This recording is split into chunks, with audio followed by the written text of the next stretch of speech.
Hello and welcome to the City of London, a city within a city. People think about London as the great metropolis that we all know, but within it is something called the City of London. It goes back many, many hundreds of years, and it's the epicenter of the global financial system, if the truth be told. It's more than that, however.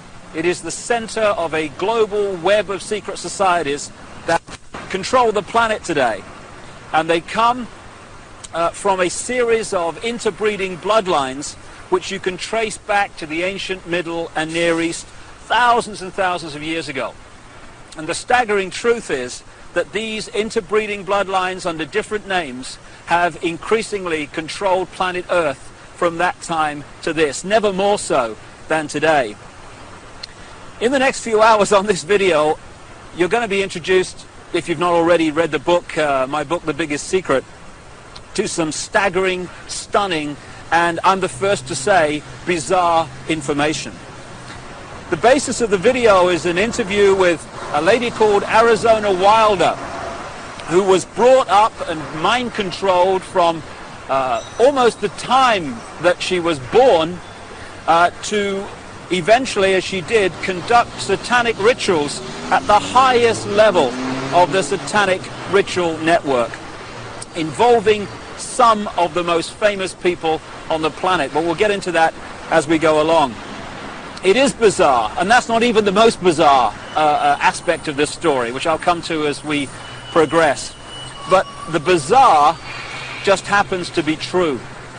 And this video is designed to be a companion to my book, The Biggest Secret, and you'd get more out of the interview with Arizona if you've read that book. But what I'm going to do to start with is just set up a few basic background details that can allow you, if you've not read the book, to follow the story and the revelations that Arizona is going to unfold for us. As I say, this is not just a City of London financial district. It is the center of a global web. It is the spider in the center of the web, as I expose in great detail in The Biggest Secret and a previous book, And the Truth Will Set You Free. And what the basis of that shows is that all these apparently different companies, banks, insurance companies, political parties, actually at the top of their pyramids interlock and are controlled by the same few people. About 13 families run the world, and offshoots of these bloodlines under different names. Across the road from the Royal Courts of Justice here, outside something called the Outer Temple. This is one of the major secret societies that manipulate and control the legal profession and the workings of so-called justice in Britain, and indeed, like I say, further afield. But the reason I've come here overwhelmingly is to point out something in the center of the road here at the boundary between Temple Bar and the City of London. And it's a massive reptile figure, dragon figure, in the center of the road. Now, we're getting into what the biggest secret is here, because when you go around London, and indeed looking at the coats of arms of the aristocratic families, etc., again and again you keep seeing reptiles, you keep seeing dragons, and you've got the serpent race and the dragon race constantly recurring in the ancient texts describing the gods of the ancient world. And there is a reason for this. There is a reason why dragons appear everywhere, and that is the biggest secret, which Arizona Wilder also has experienced. Right at the start of our little tour of London, in that square outside the Bank of England, it's also possible to see again this same theme that keeps reoccurring of flying dragons, of flying serpents. We've seen one major serpent figure, serpent statue, at one entrance to the City of London near the Law Courts, and here I am now alongside the River Thames at another entrance to the City of London, this epicenter of global control. And what do we have to signpost the fact that you're entering the City of London? Yet another flying dragon, this one holding the shield with the red cross and the white background, this ancient symbol that I talked about with the flag on top of the Mansion House and the flag of England, the flag of St. George. So what's going on? Why, when you look at the ancient accounts of the ancient gods, do you again and again see this reoccurring theme of the serpent race, the serpent gods, the flying serpents?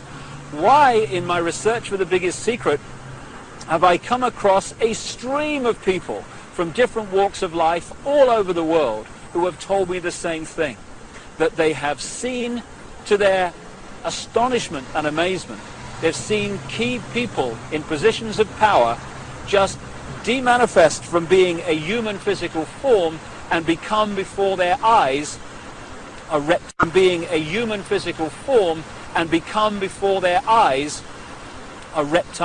reptilian figure.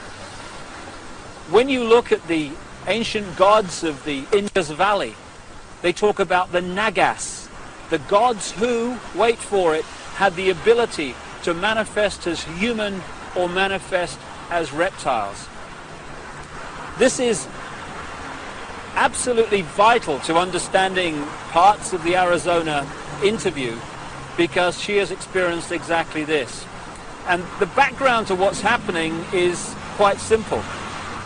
This three-dimensional world that we appear to live in is only one frequency, one dimension of existence. We have a frequency range which we can perceive. We call them the physical senses. But outside of that range are other frequencies, other dimensions of existence and life that are sharing the same space that we are. In the space that my body is occupying now, for instance, are all the radio and television frequencies broadcasting to London. I can't see them, they can't see each other, they're not aware of each other because they're on different frequencies. Only when the frequencies become very close do we have what we call interference on the television or interference on the radio. And it's the same with creation. We live in conscious terms in this three-dimensional world. So this is our reality, this is what we perceive. But there are other dimensions. And the one closest to this is the fourth dimension. And staggering as it may seem, and you really have to read The Biggest Secret to see the immense supporting evidence for this, a reptilian race from this fourth dimension is the source, or one of the key sources, of the manipulation of this world. Back in the ancient world, again documented endlessly in so many parts of the world, in ancient texts and legends and accounts, are the stories of how this extraterrestrial race interbred with humanity, creating hybrid bloodlines. And when you do the genealogical research, you find that it is these human-reptile hybrid bloodlines that actually have occupied the major positions of power through the history of the last few thousand years, and today are in the key positions of power, running the banking system, the business system, the politics, the military, etc.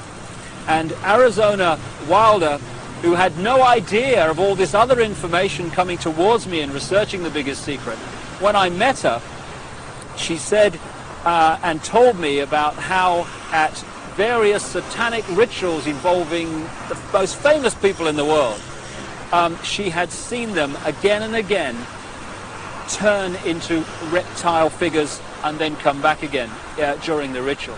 I got a call from the head of an organization in America called Parents Against Ritual Abuse, who told me again from her experience how many of her clients who had been subjected to satanic ritual had reported the same story of how the participants had shape-shifted, as the term goes, from human to reptiles and back again during the ritual.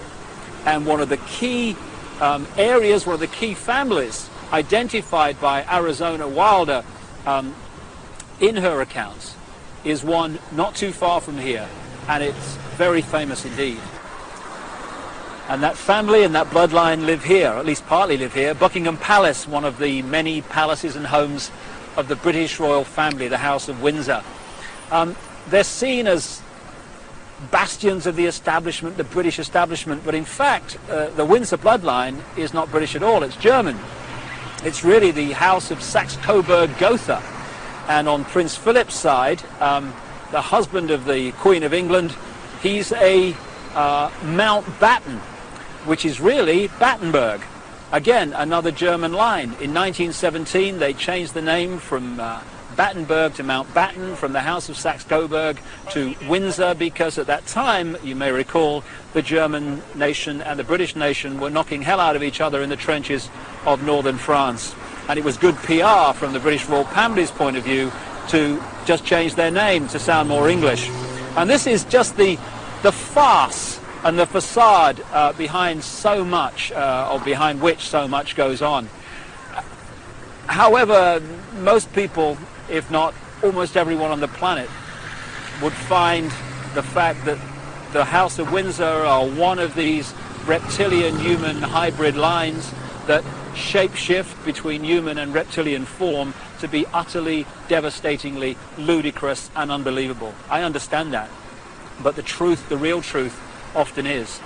And Arizona Wilder, in the interview that's coming up now, is going to talk about her experiences of seeing this happen. Well, I think that's all you need to know and appreciate to understand the kind of information that Arizona Wilder is going to reveal to us now, except one thing. Across the millennium years is crunch time in this whole agenda, crunch time for the human race. This is the time when this network of interbreeding bloodlines wants to bring in its global fascist structure of a world government to which nation states would be administrative units, of a world central bank and a world currency, a currency that wouldn't be cash, it would be merely electronic, for which there are fundamental implications for human freedom. And also the world army, which is designed to be NATO, expanding and expanding as it is now, of course, to become the fully fledged world army, world police force. And underpinning that little lot is designed to be a microchip population, in which we are microchipped with our financial details, our medical details, etc., etc.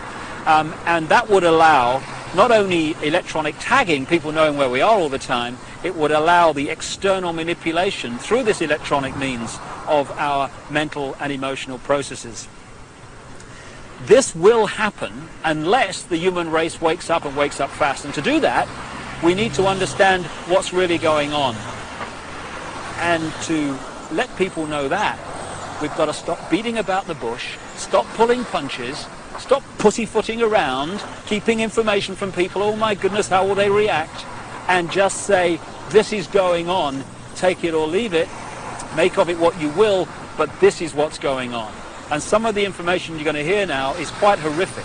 But if we don't know about it, what can we do to stop it and to change it? I spoke to Arizona Wilder in Los Angeles, and this is what she had to say.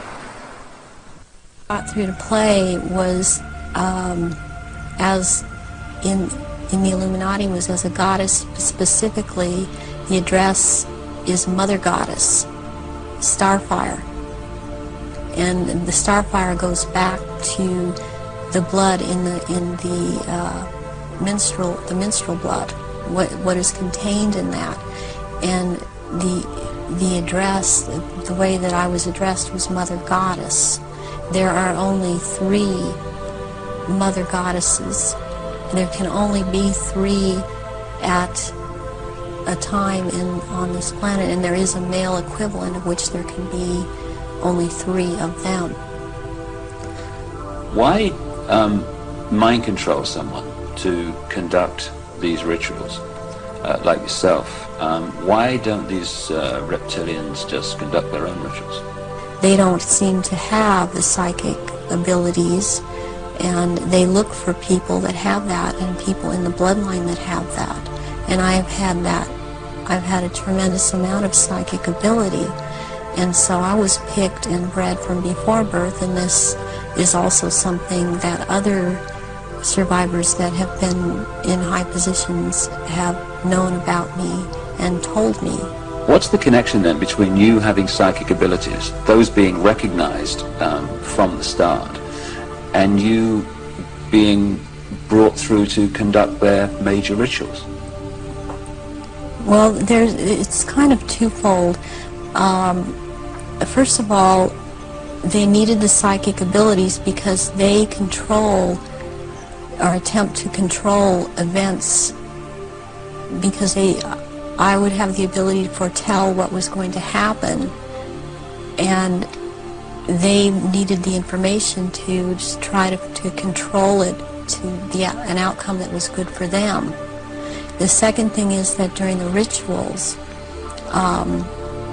you had to have psychic ability. You have to be very powerful in that way to call out the old ones that are also reptilian, that come from another dimension. They actually they materialize from out of another dimension and are present at rituals, and they are so powerful, and their presence is there's such an evilness about them, and they want out of this other dimension, and they can't. They have to be called out by someone who has that power, and the reptilians don't have this power.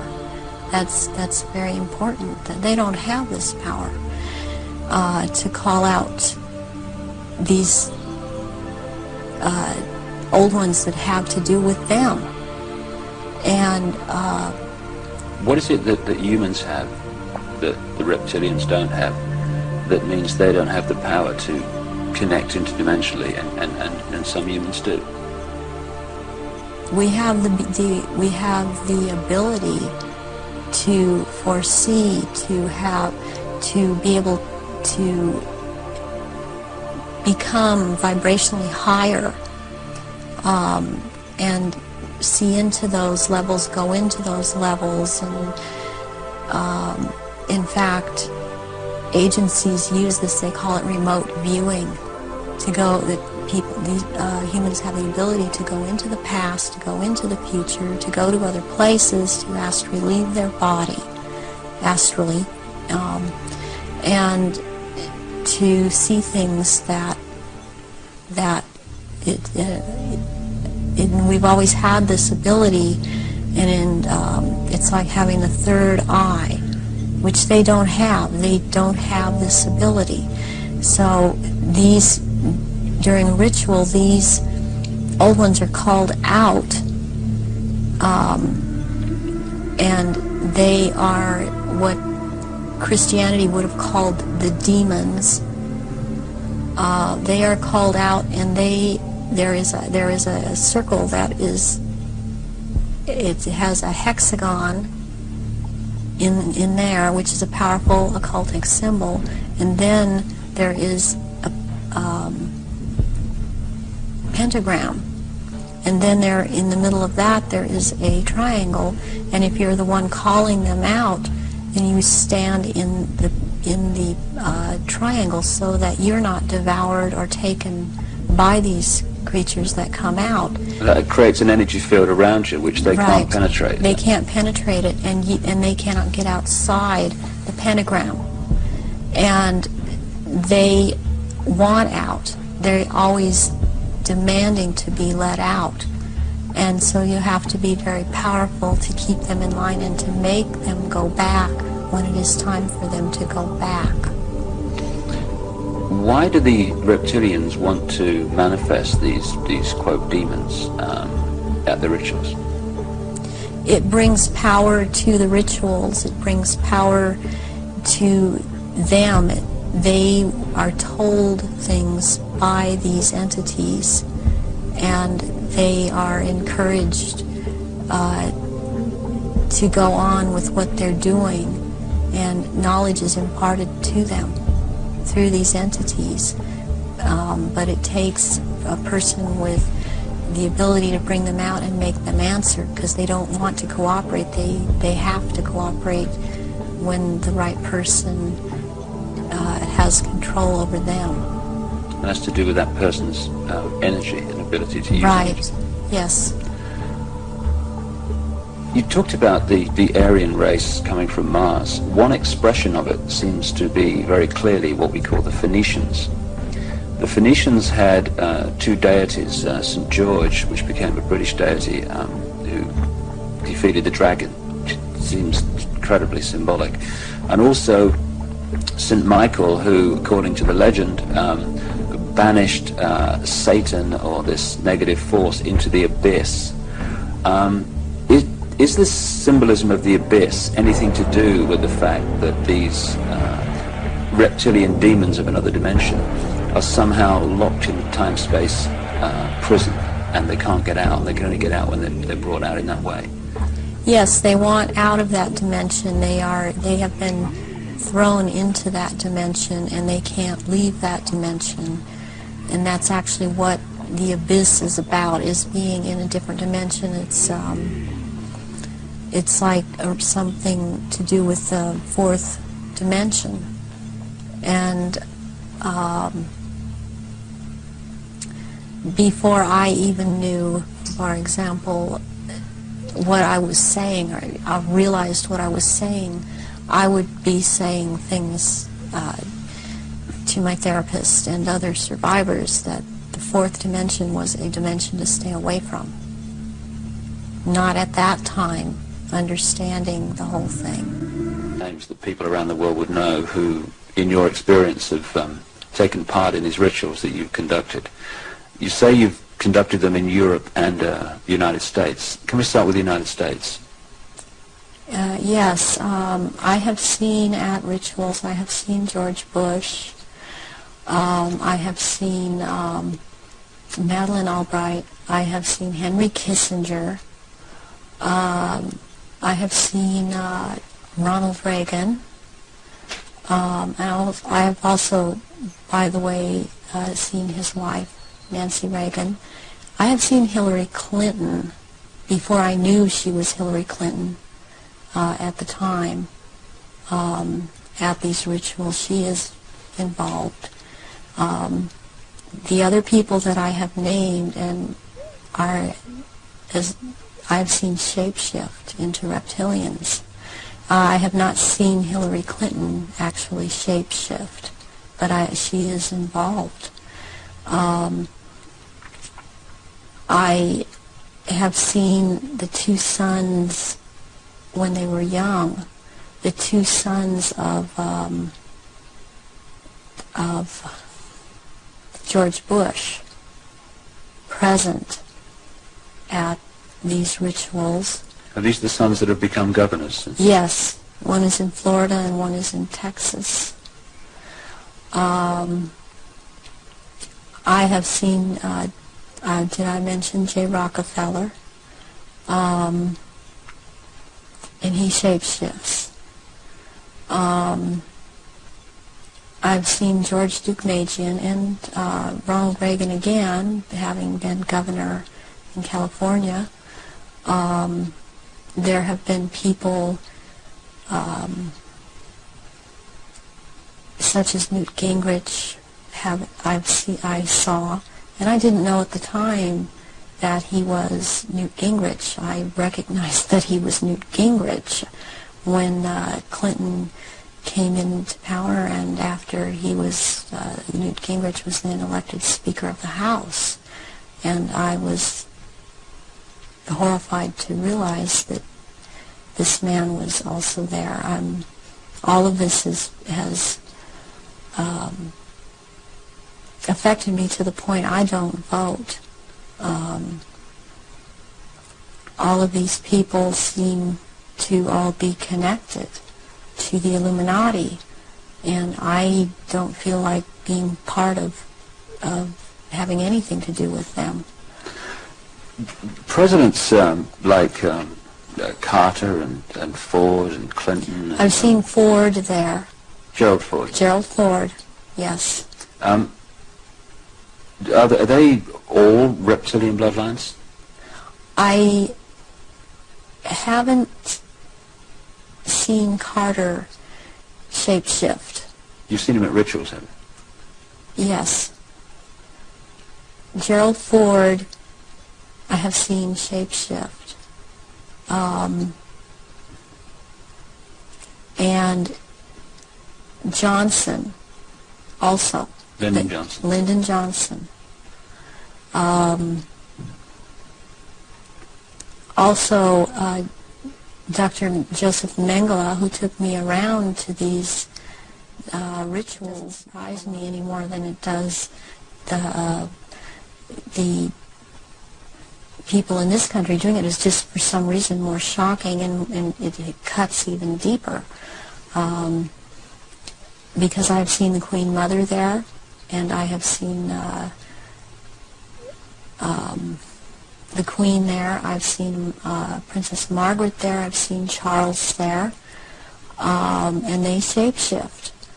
And I have seen this. I'm not coming up with his name right now, but he was president in France after de Gaulle. He was there. I've seen him there. I've seen the Rothschilds there. I used to see the Rothschild that lived in England there, but the one that still goes there and is a shapeshifter, Guy de Rothschild, Baron Guy de Rothschild, has been to all of these rituals and has been over in this country under the name of Dr. there. And he shapeshifts. I have seen Prince Philip there.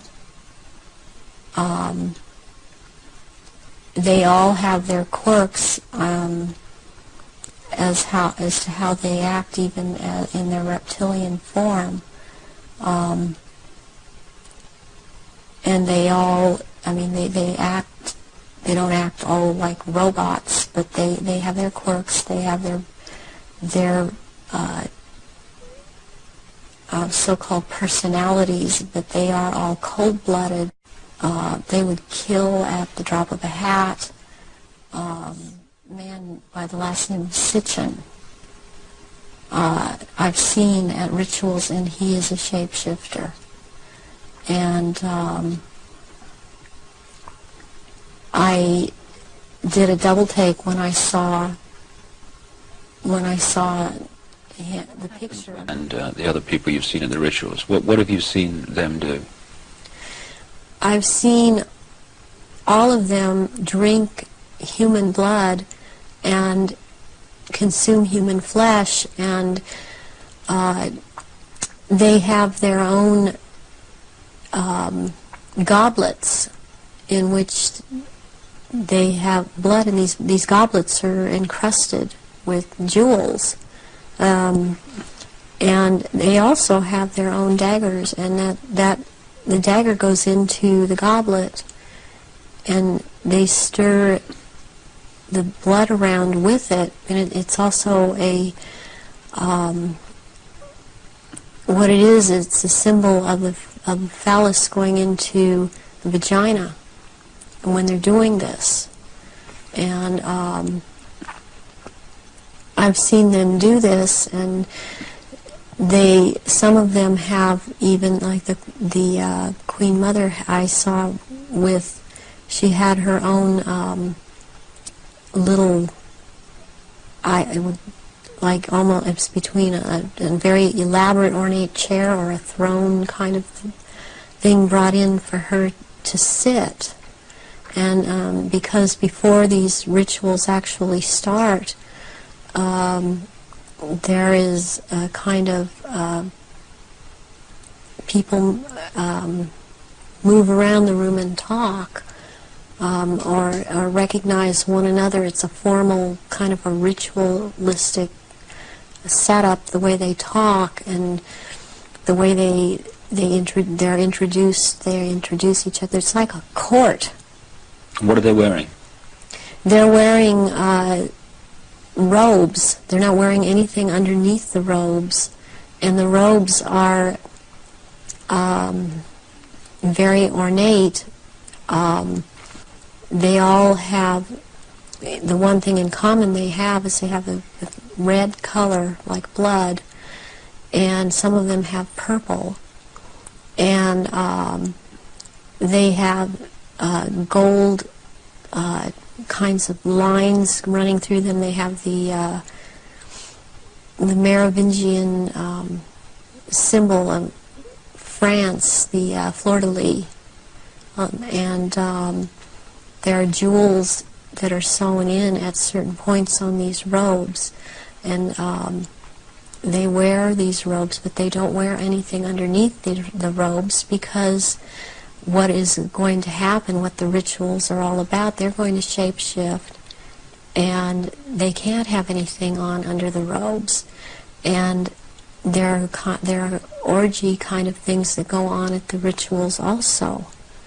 And involving the royal family of Britain? Yes, involving the royal family of Britain, and the sacrifice and the eating of, consuming the sacrifice, and they are involved in that. You've seen them do that? Yes, I have seen them do that. People in Britain, listening to what you're saying, would obviously be staggered, I guess anywhere in the world, but what would stagger them mostly is, in Britain, the Queen Mother has an image of being the nation's grandmother. The nice old lady, and good old Queen Mum, what a lovely lady. What's your experience of the Queen Mother? She is very cold in reality, and she is very cruel, and she is very different than she comes across to the public. She's cold-blooded.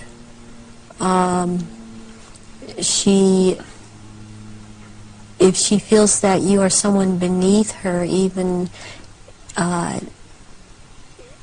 in the Illuminati, that you're at her equal or your station is above her, she will not speak to you, she will not recognize you. She obviously, from what I see, enjoys consuming human flesh. It's sickening. The one person that she seems to be afraid of is Pindar. People would also look at the Queen Mother's elderly, frail stature and find it very difficult to see her taking part in rituals and doing anything, if you like, active.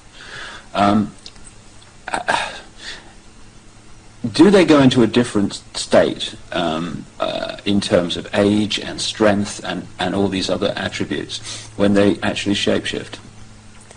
Yes, the human body that they choose to occupy or take when it was young, it ages, but when they take the reptilian form, these reptilians live hundreds of years, and so they have to have taken more than one human body to live in. A lot of them are much, much older, and I'm including the Queen Mother in this, older than people think that she is. She's been in more than one body, human form. And when the time comes, if it is time for her to go on, it has been chosen that she still has, it's known that she still has life or years to go, again, she will be put into the body, the essence of her, and the reptilian form will go, or the essence of her will go into another body that is also has the ability to shapeshift into reptilian form. One of the pure reptilian human bloodlines. Yes. What happens when, take the Queen Mother as an example, what happens when they shapeshift? I mean, what do you see? You start to see changes happen, and they're happening so fast that it's almost, it's the closest thing that I've seen to it is what they're now doing with computer technology. It's just a literal transformation that happens very quickly, and they get taller and they get bigger, and they don't look at all as reptilians like they do as humans, and thus the wearing of the robes, because if they were in clothes, the clothes would be torn apart. So let's take the Queen Mother on this subject as an example. We recognize her as a frail old lady. what does she look like when she shapeshifts at these rituals? She has, she looks like, the nose portion gets very much longer and it grows into kind of a snout kind of thing. She has little fangs and incisors as teeth, and there's a tongue. They all seem to have this kind of tongue when they're at this level. The tongue has a lot of long, hairy or pointed projections coming out of it. It's very long. And they have these, they don't have hands or feet, they have these claws. And they have scales and also scales that seem to kind of disappear into one another, but it's more pronounced on the back. There seem to be lumps or protrusions coming from the head. There seem to be some kind of growth appendages at where, on the back, and they seem folded, and not all of them have that. And there is a tail, and they a lot of times will keep the tail curled, and and I've seen her when she's very displeased with something, as I've seen other members like this. This tail is whipped around, very agitated, and they do, and she hisses. What color are they? Which one in particular? Take the Queen Mother as an example. She's kind of a beige color on the underside, and by the time you're going up around to the back and the tail and the top of the head and on top of the nose, snout, whatever, it's coming to a very, they're dark speckles or large speckles of dark browns. And the eyes, usually, they're large, they look like, they're very round, and they look like they're coming out of their sockets, and very protruding, and usually the color ranges from a beige to a gold to a dark greenish gold, and then there's this dark slit up and down, a vertical slit, and and the eyes will look hooded, and when they look hooded, it's a very frightening thing, because it seems that when the eyes are hooded, there's about to do something. What do you mean by hooded? The lids come down, and it's almost, I guess it would be the same thing in a human as an expression of someone's got an idea. And how tall are they when they shapeshift? They're just about 7 feet tall. Some are a little shorter, or to a foot shorter. Some are a little bit taller than 7 feet.